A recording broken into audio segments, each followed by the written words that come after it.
তোমার ঠোঁটের ওই তিলটা আমি একবার ছুঁয়ে দেখতে চাই। মিস্টার পরশ, আপনি কিন্তু আপনার সীমা অতিক্রম করছেন। মিস ডোরা, ডোরা না, ডোনা।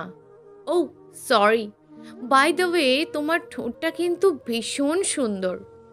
প্লিজ একটা কেশ, একবার চোখে দেখতাম মিষ্টি নাকি নোনা। ছি, আপনি একটা মানুষ নাকি পশু? তোমার মতন সুন্দরীর মুখে এমন বাজে কথা শুনতেও ভালো লাগে। এসো না একটু কাছে। সবার সামনে আমাকে চড় মারার শাস্তি কতটা কঠিন হবে তুমি চিন্তাও করতে পারবে না। দেখব কোথায় থাকে তোমার অহংকার। পরশের কথা শুনে ডোনা ঘৃণা চোখে মুখটা ঘুরিয়ে নিল। পরশ ডোনার অফিসের বস, নতুন জয়েন করেছে। দুদিন পর বুঝতে পারল পরশ একটা মেয়ে লোভী। অফিসের কোনো মেয়ের সর্বনাশ করতে সে ছাড়েনি। সবাই অসহায় হয়ে তার কথা মানতে বাধ্য হয়েছে। এমনকি পরশও সব অপকর্ম ভিডিও করে সেটা ফাঁস করে দেওয়ার হুমকি দিত। সেদিন অফিসে ডোনার কাজের চাপ বেশি ছিল। একটা ফাইল দেখাতে গিয়ে বসের ঘরে ডোনা ঢুকলো। পরশ তখন ডোনার একটা মেয়ে কলিগের সাথে ব্যস্ত। ডোনা ঢুকেই হতবাক, নিজের চোখে বিশ্বাস করতে পারছে না সে। ডোনাকে দেখা মাত্রই মেয়েটা ছলছল চোখে বেরিয়ে গেল। পরশ ডোনার দিকে কামনার চোখে তাকিয়ে দিয়ে হেসে বলল, ওয়াও বিউটিফুল। ডোনার শরীর তখন রি রি করছে ঘৃণায়। পরশের দিকে তাকিয়ে বলল, বাহ, আপনি তো দেখছি শুধু অফিসেরই না, একটা লম্ফটেরও বস। এত রেগে গেলে তো হবে না। কি চাও বলো? আমাকে সুখ দিলে পৃথিবীর সব কিছু তোমার পায়ে এনে দেব। এই কথা শুনতেই ডোনার মেজাজ চড়ে উঠে গেল। ভুলে গেল সে অফিসের বস। ঠাস করে একটা চড় দিয়ে বলল, তোর মতন পিশাচের মৃত্যু চাই। এই বলে হন হন করে বেরিয়ে গেল। সবাই দেখেও যে যার মতন কাজ করতে লাগলো। মেয়েরা খুব খুশি, শয়তানের উচিত জবাব হয়েছে। পরশ এখনো বুঝে উঠতে পারেনি কি হতে কি হয়ে গেল। এত বড় সাহস মেয়েটার। মনে মনে নিজের অপমানের সুযোগ খুঁজতে লাগলো। ঠিক করলো একটা মিনিটের জন্য হলেও ওকে দিয়ে তার কামনা পূরণ করবে, সেটা যে কোনো কিছুর বিনিময়ে হোক। ডোনার বাবা কিছুদিন আগে রোড অ্যাক্সিডেন্টে মারা যায়। মা অনেক আগে থেকেই দৃষ্টিশক্তিহীন। ছোট বোনটা সবে ক্লাস 9-এ উঠেছে, আর ভাইটা ক্লাস 7-এ। বাবা মারা যাওয়ার পর থেকে ওদের সংসারে কষ্ট নেমে এলো। ডোনা মাস্টার্স কমপ্লিট করেছে সবে মাত্র। এর ভিতরে বাবা মারা যাওয়া ও সংসারের সব দায় ওর ঘাড়ে নেমে এলো। অনেক কষ্ট করে একটা জব ঠিক করেছে, কিন্তু এখানে এসে বসের এই নোংরামি দেখে কি করবে সে বুঝতে পারছে না। তারপর অনেক ভেবে ঠিক করলো চাকরিটা সে ছেড়ে দেবে। বসের নজর খুব খারাপ, কখন কি হয় বলা যায় না। ডোনা বাসায় এসে দেখে মায়ের শরীর ভালো না, গায়ে ভীষণ জ্বর। তাড়াতাড়ি করে হাসপাতালে ভর্তি করলো। সেখান থেকে জানিয়ে দিল আপনার মায়ের অনেক দিন থেকে জ্বর থাকতে থাকতে টাইফয়েড হয়ে গেছে। এখানে কিছুদিন ভর্তি রাখুন, ঠিক হয়ে যাবে। আর এই ওষুধগুলি ঠিকমতো খাওয়াতে হবে, না হলে রোগীর বড় কোনো ধরনের সমস্যা হতে পারে। ডোনার কাছে যা কিছু টাকা ছিল সব খরচ হয়ে গেল। কি করবে বুঝতে পারছে না। 2 দিন পর ছোট বোনের পরীক্ষা। হাতে টাকা নেই ফি দেওয়ার মতো। তাই মনে মনে ঠিক করলো বস যদিও একটা অমানুষ, কিন্তু তার কাছে যাওয়া ছাড়া কোনো উপায় নেই। এখন যদি কিছু টাকা দিত, পরে বেতন থেকে কেটে নিল, কিছুটা উপকার তো হতো। কিন্তু তার আগে তার পরিচিত সবার কাছে টাকার কথা বলল, কিন্তু সবার এক কথা, তাদের কাছে টাকা নেই। কেউ কেউ বলল, তোমায় আগেও টাকা ধার দিয়েছি, সেই টাকা তুমি সময় মতো ফেরত দিতে পারো না, তাই আর পারবো না দিতে। পরদিন বাধ্য হয়ে পরশের কাছে গিয়ে বলল, আমার কিছু টাকা দরকার, যদি বেতনটা আগে দিতেন।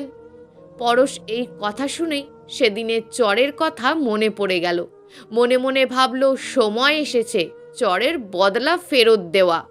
তার আগে পরশ ডোনার ঠোঁট দেখে কামনার বশে উল্টোপাল্টা কথা বলতে লাগলো। ডোনার কষ্ট রাগ দুটোই হচ্ছে। কেন যে বাবা এই কঠিন পৃথিবীর বুকে এভাবে রেখে চলে গেল। কিছু সময় পর পরশ ডোনাকে বলল, মিস ডোনা, আমি তোমাকে বিয়ে করতে চাই। কথাটা শুনে ডোনা হতবাক। পরশকে বলল, দেখুন, এখন আমার বিয়ের কোনো ইচ্ছে নেই। আপনি টাকাটা না দিতে চাইলে আমি অন্য জায়গায় দেখতে পারি। দেখো ডোনা, আমাকে বিয়ে করলে তোমার পরিবারের সব দায়িত্ব আমি নেব। আচ্ছা, তোমার ছোট বোনটা বুঝি তোমার থেকেও বেশি সুন্দরী? ছি, আপনাকে আমি ঘৃণা করি। বিয়ে তো দূরের থাক। এই বলে উঠে চলে গেল। ডোনা হাসপাতালে আসতেই ছোট বোনের কান্না দেখতে পেল। জিজ্ঞেস করতেই বলল, আপু, মা অনেক ছটপট করছে, তাড়াতাড়ি করে ডাক্তার ডাকো। ডোনা দৌড়ে ডক্টর আনতে গেল। ডক্টর সব পরীক্ষা করে জানালো, আপনার মায়ের কিডনিতে সমস্যা হয়েছে, যত তাড়াতাড়ি সম্ভব অপারেশন করতে হবে। ডোনা ডক্টরকে বলল, অপারেশন করতে কত খরচ হতে পারে? কম করে হলেও 4-5 লাখ লাগতেই পারে। ডোনা এত টাকা শুনে কি করবে সে বুঝতে পারছে না। অনেক ভেবেচিন্তে ঠিক করলো পরশের সিদ্ধান্ত মেনে নেওয়া ছাড়া কোনো পথ নেই তার আর। পরের দিন আবার পরশের কাছে গিয়ে বলল, আমি আপনার কথায় রাজি, কিন্তু আমার পরিবারের সব দায়িত্ব আপনাকে নিতে হবে। পরশ জোরে জোরে হেসে দিয়ে বলল, আমারও কিছু শর্ত আছে। বলুন, কি করতে হবে? পরশ একটা কাগজে কিছু লিখে দিয়ে ওর হাতে ধরিয়ে দিয়ে বলল, এখানে সই করো। ডোনা কাগজটা হাতে নিয়ে ঘেমে উঠল। একটা মানুষ কতটা পিশাচ না হলে এই শর্তগুলো দিতে পারে। তবুও মা আর ছোট ভাই বোনদের দিকে তাকিয়ে সব শর্ত মেনে নিয়ে বিয়েতে রাজি হয়ে গেল। বাসর রাতে সারা রাত ডোনাকে নিয়ে নিজের কামনা মেটালো পরশ। ডোনা নিস্তব্ধ হয়ে পড়েছিল। গভীরভাবে লক্ষ্য করলে বোঝা যেত 2 চোখের পানি টপ টপ করে গাল বেয়ে পড়ছে। কিন্তু পরশের ডোনার শরীরটাই দরকার ছিল, আরও সেটাই পেল। 2 ঘন্টা হয়ে গেছে, ডোনা এখনও শাওয়ার নিচ্ছে। শাওয়ারের নিচে দাঁড়িয়ে হাউমাউ করে কেঁদে চলেছে। পরশের এই ছোঁয়া ওর কাছে মনে হচ্ছে বিষাক্ত কোনো সাপের ছোবল। হবে নাই বা কেন? কোনো মেয়ের বিবাহের আগে যদি সে জানতে পারে ওর স্বামী একটা নরপশু, তাহলে তার এমন হবারই কথা। ডোনা সব কিছু জেনেও রাজি হয়েছে শুধুমাত্র পরিবারের দিকে তাকিয়ে। এত কিছু জেনেও ডোনা রাজি হয়েছে, কিন্তু শর্তগুলির কথা মনে পড়লে ওর প্রতি একরাশ ঘৃণা জন্ম নেয়। পরশ সেদিন একটা কাগজে লিখেছিল, আমি আমার ইচ্ছে মতো জীবনযাপন করব, কোনো কৈফিয়ত কখনো নেওয়া যাবে না। মাঝে মাঝে রাতে কোনো মেয়েকে ভালো লাগলে তাকে সাথে আনবো, সেটাও কখনো কৈফিয়ত নেওয়া যাবে না। নিজের বাবার বাড়ি যাওয়া যাবে না, দরকার হলে তাদের এখানে এনে রাখতে হবে। ফোন আসলে কখনো সেটা রিসিভ করা যাবে না। বাসায় পার্টি হলে নিজের পছন্দ করা পোশাক পরে বন্ধুদের সামনে এসে আদর যত্ন করতে হবে। যদি তারা তার সাথে কিছু করতে চায় তাহলে খুশি মনে রাজি হতে হবে। আপু, এই আপু, তাড়াতাড়ি করে বাইরে আয়, মা হাসপাতালে ছটপট করছে। আচমকা ছোট বোন মোনার চিৎকার শুনে ডোনা বাস্তবে ফিরে এলো। ছোট বোন মোনা আর ভাইকে সে নিজের কাছে আনতে বাধ্য হয়েছে। ওদের দেখার জন্য কেউ নেই ডোনা ছাড়া। ডোনা বাইরে এসে তৈরি হয়ে তাড়াতাড়ি করে হাসপাতালে যেতে চাইল। তখন পরশ বাধা দিয়ে বলল, এখন কোথাও যেতে পারবে না, আমার কিছু বন্ধু আসবে। তোমার পরিবারের দায়িত্ব আমি নিয়েছি, কখন কি করতে হবে আমি বুঝবো। এই বলি কিছু টাকা ড্রাইভারকে দিয়ে বলল, ওনাকে ভালো কোনো হাসপাতালে ভর্তি করে অপারেশনের সব ঠিকঠাক করে তারপর আমাকে খবর দেবে। ড্রাইভার পরশের কথা মতো বাইরে চলে গেল। ডোনা হতবাক হয়ে আছে। লোকটা কতটা পশু! ছি, ডোনা ঘরে এসে ফুঁপিয়ে ফুঁপিয়ে কাঁদছে। একটু পর পরশ ঘরে এসে বলল, কি হলো, এখনো তৈরি হওনি? এই বলেই ডোনার ভিজে চুলের ভিতরে নিজের নাক ঘষতে লাগলো। ডোনা রাগে কাঁপছে।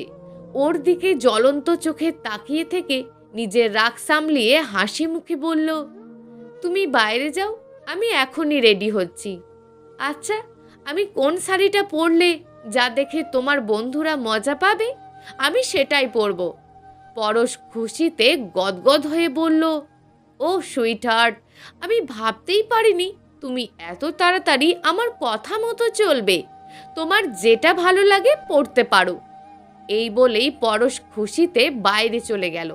ডোনা মনে মনে নিজের পরিকল্পনা করতে লাগলো।